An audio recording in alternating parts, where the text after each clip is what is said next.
Blog Talk Radio.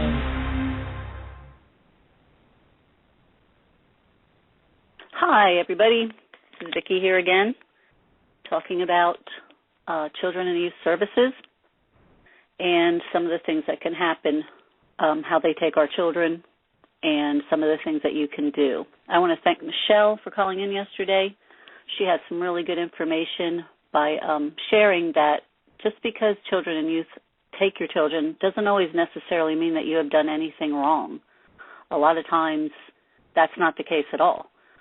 I wanted to talk today about how they sometimes take children and what can happen before you even know it. A lot of children are taken because a divorce action is started, and you have a parent that wants to play the dirty game of he or she is abusing the child, he or she is using drugs and alcohol, and a call goes to CYS, and they do a shoddy investigation. A lot of times will take the child or children and hold them hostage in the system as you are fighting to get them back and still fighting for your divorce. Seen this happen many times. Not all divorce cases go that far. Not all parents are, that stupid to call children and youth services. Once that phone call is made, for most people, your life becomes a nightmare. It's just crazy what happens. It spins out of control. Family courts usually are not very fair. We had talked about getting pushed into these psychological things for $400 or $500. They make you go be psychologically evaluated and your children. Waste of time, waste of money. Usually what they find is not going to stop you from being the best parent. Only you can parent your child. You're their parent. Another thing that can happen is an angry neighbor. You park in their spot, or, you have a big party and you're making noise till all hours, and it ticks them off, and they put a call in to CYS. And they can even give false reports that they've seen you beating your child or that they've seen you give them alcohol. Whatever they say becomes gospel to children and youth services. They come out to take your child. Whatever you do, do not let them in your house. They cannot just come in your house. You have due process. They need a warrant. They need a court order. They need something. And more than likely, they're not going to have that document to get in your house. Another really big thing here in PA, I know, I'm not sure about other states, but here in PA, the truancy thing has become a way for them to take kids. Child doesn't go to school for a certain period of time. Usually it's 90 days when they take the child, put them in the foster care system. And you have to go through, of course, hoops and everything to get your child back. And even though you really didn't do anything wrong, except you weren't parenting the child and the child wasn't going to school, a lot of times parents don't even really know it because the child's going somewhere else, hanging out with friends, hanging out at an older boyfriend's house. And some of these schools don't bother calling the house, or these kids know how to dodge it. And they know how to get around it by making sure they get to the phone, making sure they get to the mail. Anyway, it's another thing that they use. So make sure your kids are in school and make sure that that document is at the school, that CYS cannot come into the school and take your child for the same reasons, that they're not allowed to talk to your child or take them off the premises, and that you are to be notified immediately if they show up at the school for your child. Another thing, which has been really big in the news with the Pelletier case that we've all seen, is illness. The child that's sick, you take it to a hospital. For the Pelletiers, that can be a diagnosis is given, and you're going with that, or you don't agree with it. And if you don't agree with it, CYS can come in and obviously take your child, like they did to them. They still haven't gotten her back. They're still delaying it. I hear there's supposed to be some kind of ruling on Tuesday, but I'm not going to hold my breath because with all the national coverage that story got of that poor child still being in the hands of the state and not her parents. It has totally wrecked her mother's health, her father's health, just ridiculous. But there again, you have a sick child, and if you don't, it's almost like you have no right to live your life and take care of your child anymore, because CYS is always right there to take them. You could just show up at the emergency room because your child fell and broke its hand, fell off of one of their cars racing around with a brother or sister, or jumped off a wall. CYS is going to be there. There's going to be questions. You could be put through the third degree. If they have any doubt at all that wasn't a natural fall or a natural occurrence of events that led up to that child being bruised, having a broken bone, anything that a doctor, because doctors are involved in this also, could report, and your life could turn into a nightmare so fast. So always be prepared for that. Always know that it's a possibility, because children use services like lurk. They're not ambulance chasers like a lawyer, but they're children chasers in another way, ready to pounce on and legally kidnap your child, because that's what they do. I would say that if, I haven't really heard about this in a local hospital, but we know that it is going on all over the place. They are, I guess, required to report things that are suspicious, which is a good thing in a lot of ways, but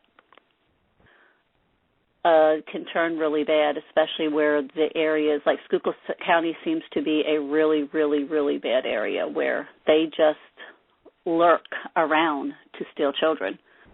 And that can be in emergency rooms. That can be if, say, your sister has a child in the system. They could stalk you. If you were in foster child and you have a child, they will constantly try and take that child. Two examples of that are, I know of a family who lost their oldest daughter. The father lost the child to foster care. They were too young, and the child's been in foster care. Since then, the father remarries, has two other children, and is constantly being hounded by Children Youth Services because they want to try and take their kids. It's ridiculous. It's how it happens. I had a really good phone call today from a child that was in the foster care system and aged herself out of it, and they proceeded to take her son, and her sister is still in foster care. And even though these agencies are under direct orders to put these children with kin whenever possible, they go right against that. They have not placed her son with her. They have not placed her son with an aunt. Her sister's out there. Family has tried to get kinship of the children, and they block it at every turn. It's ridiculous, but it's how it is. Anyone want to call into the show? Number is 646-595-2137. If you had anything like this happen to you. It's really sad because most of these cases that I'm getting calls from are from Schuylkill County, which maybe that's because that's where my case landed, but it's the same caseworkers, it's the same nasty director, it's just the same stories over and over again, how these people tell you you're useless, you're never going to get your kid back, they don't let you have visitation with your children, they don't let you see your sister.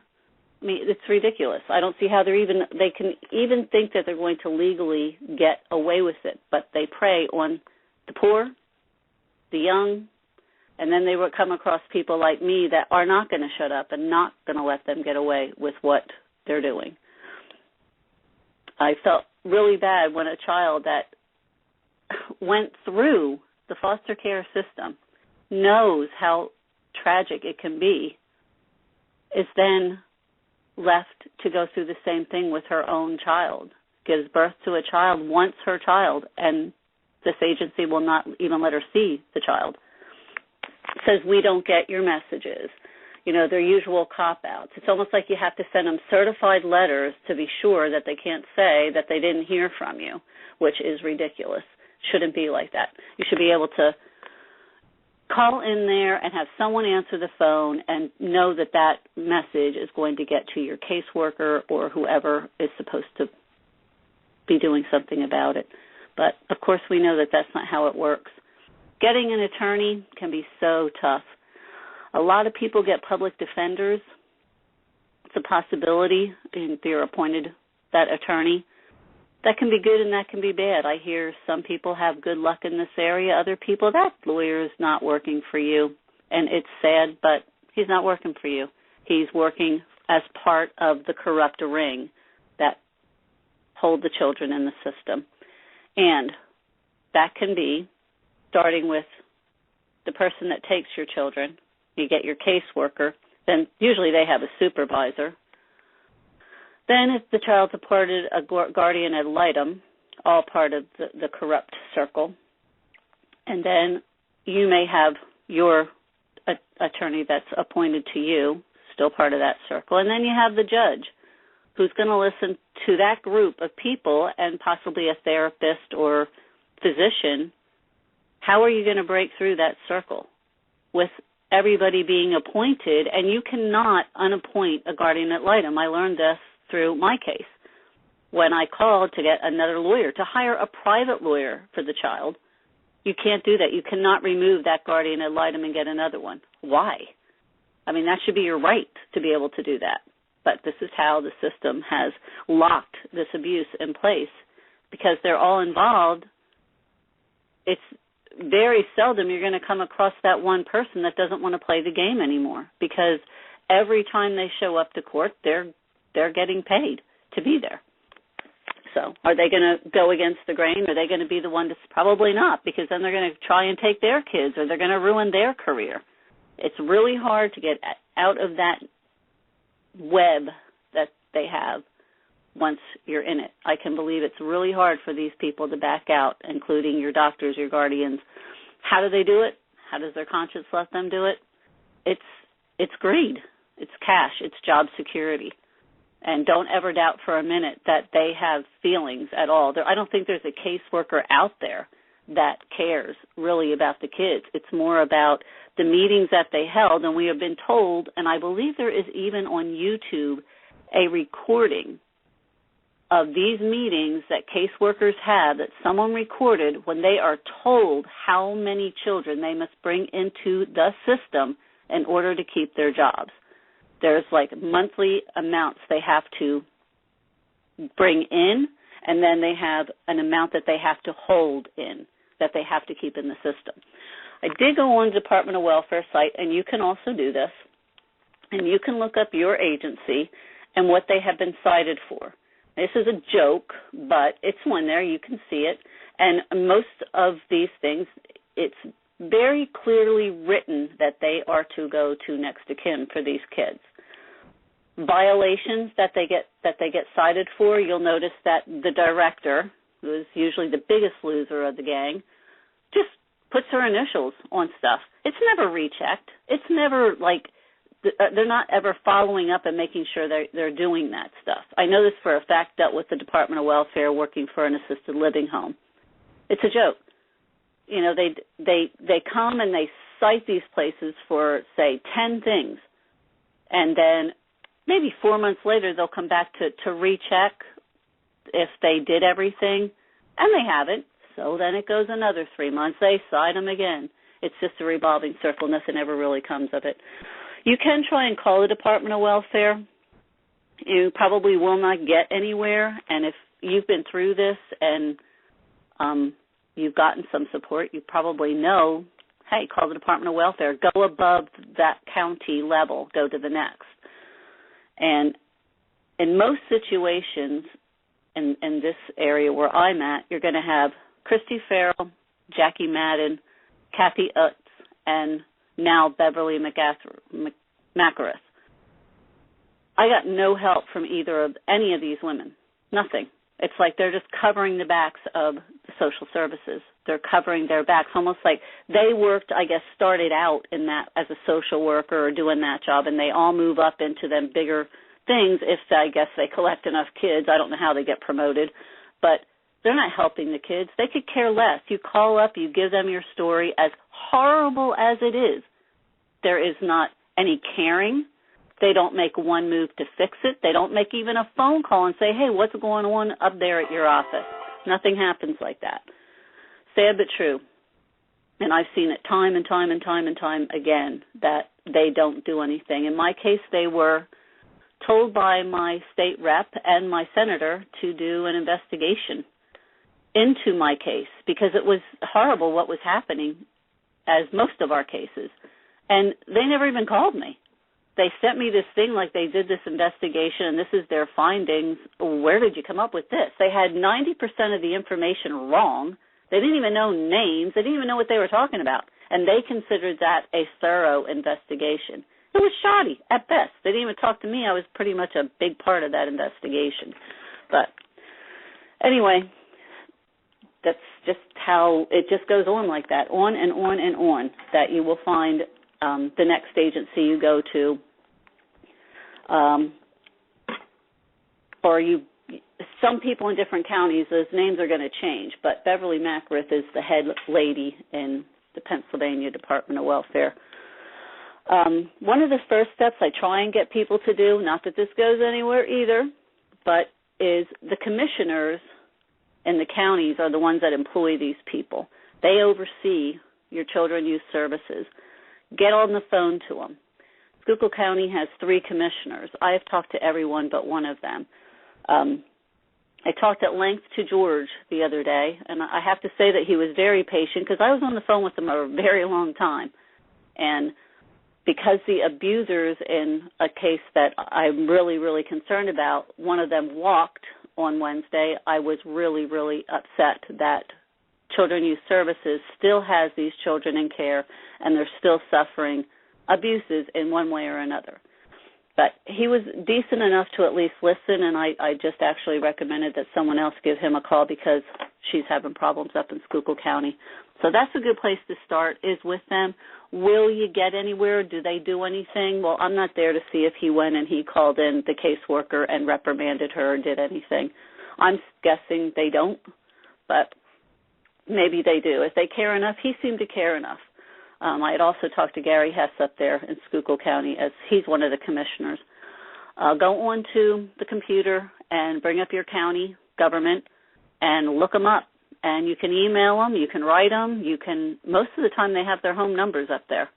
Give them a call. It's a great place to start, and maybe you'll get more information from them to even go farther with that.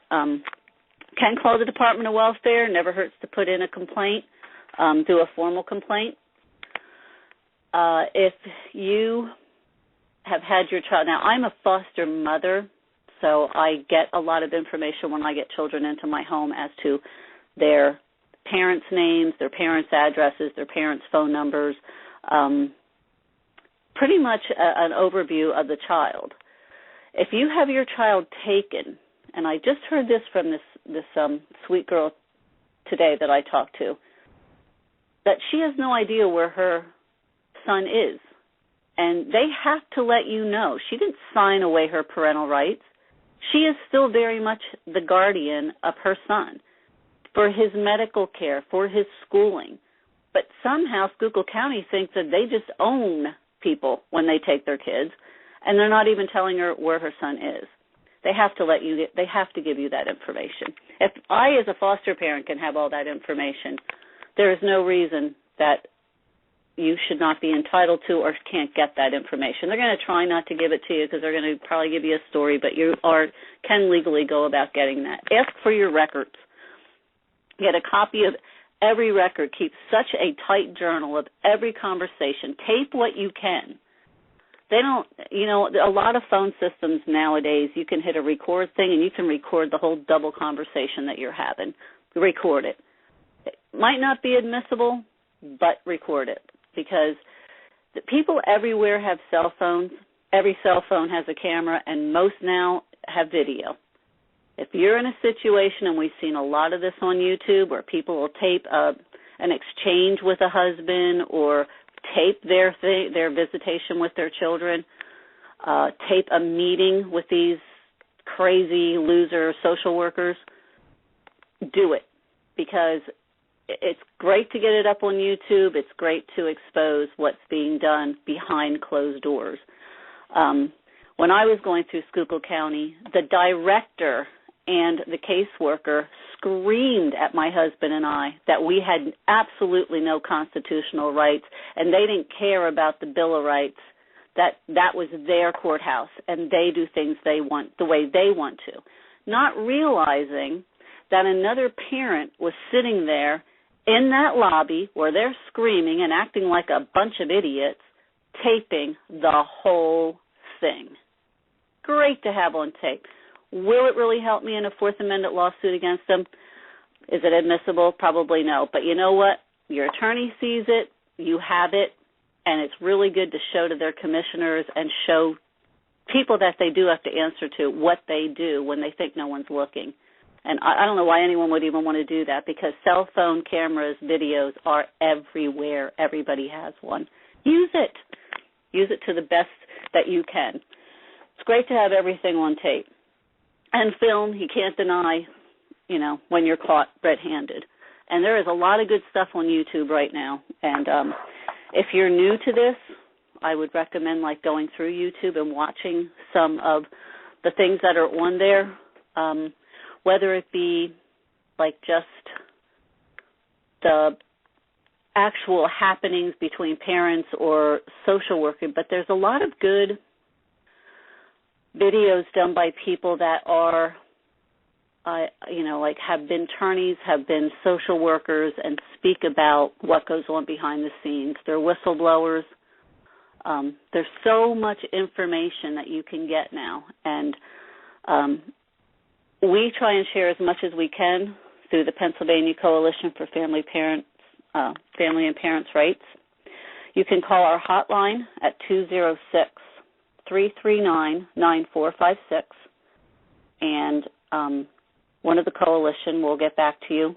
You can email us at info_PAcoalition@gmx.com, and, let us know what you need. Let us know your story. Let us know if you, want to join the coalition, and we'll try and get you forms you may need or some direction that might help you in your case.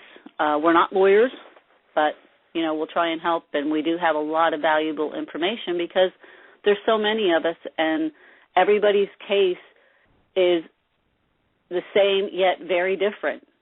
So some people get farther. We had someone in the coalition actually win in a court situation. So possibilities are all there. We're getting a lot more attention, which is, of course, I think opening eyes everywhere, because I don't think it's just because I've gotten into this in the last year because of my case. I think it's because we're making a lot of noise, and there are a lot of groups. And we would like a liaison in every county, and we still have a lot of counties that need liaisons where you can gather people in your county with your, with cases that can share their information. And we also have a list of all the county abusers with our group, which each county, who the psychiatrists are that are involved, who the lawyers are, who the judges are, who the social workers are. And then we also do have some of the advocates that actually did help in cases, people that you can turn to. So there's a lot of counties involved with us, and there's some really good information if you get involved with us that we probably can help you with.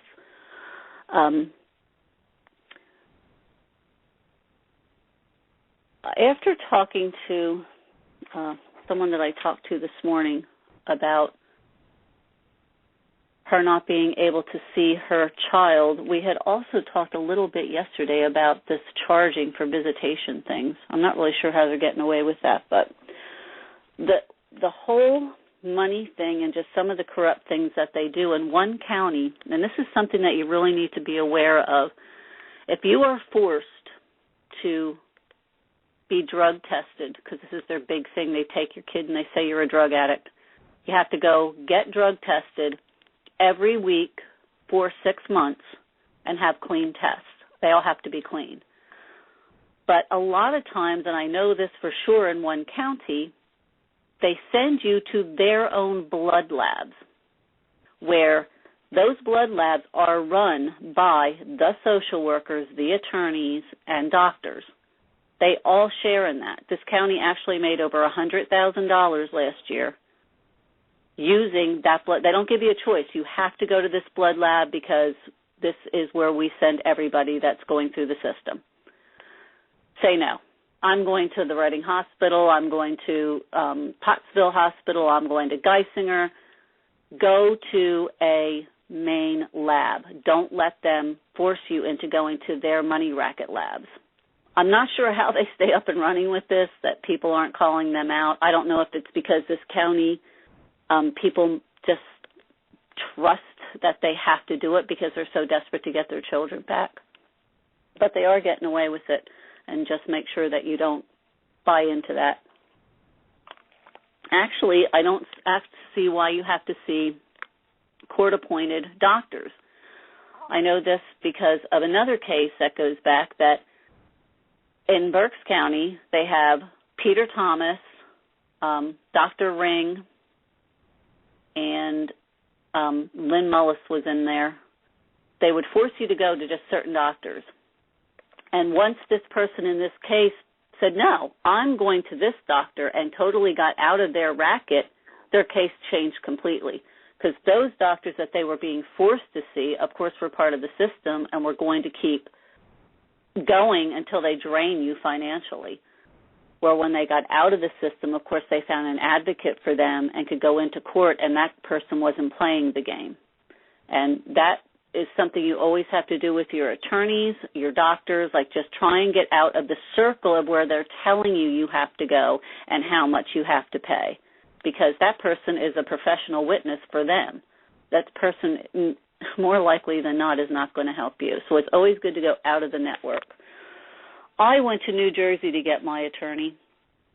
Never regretted that for a minute. Became best friends because she actually came into this county and just flipped the tables on them because she wasn't playing their game.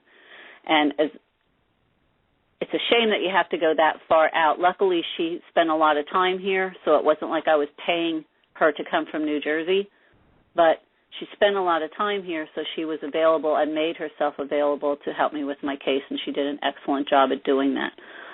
But I'm not saying that there aren't good attorneys within your county that will advocate for you, but more likely than not, they're just going to take your money, and they're not going to do as good of a job.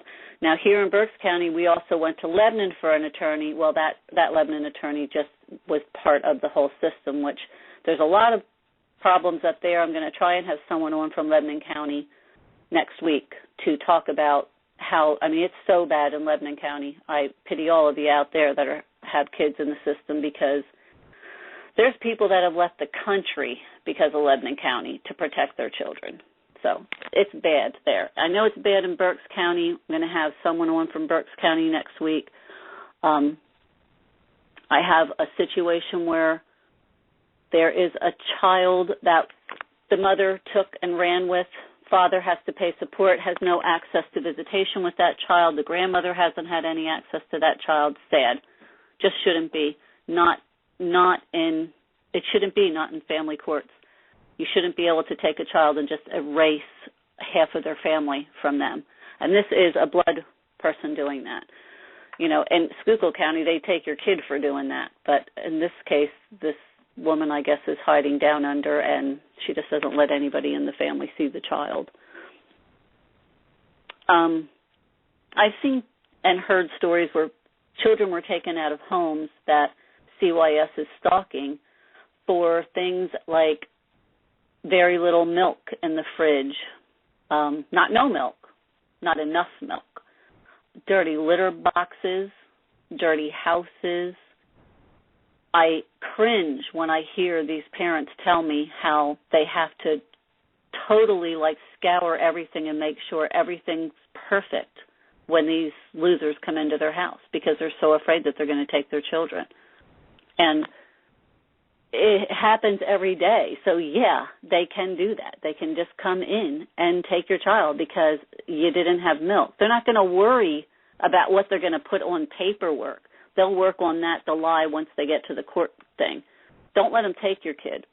I don't even know how they're allowed to come into houses, but I guess if you have an ongoing case, they come in and they can look at these things, open your refrigerator, I don't know, look in your toilets. I don't know what they're, you know what I mean? It's just so disgusting to me, especially when it's so ongoing and you have two parents that are taking care of their children. Their children go to school, their children are fine, but they keep hounding you.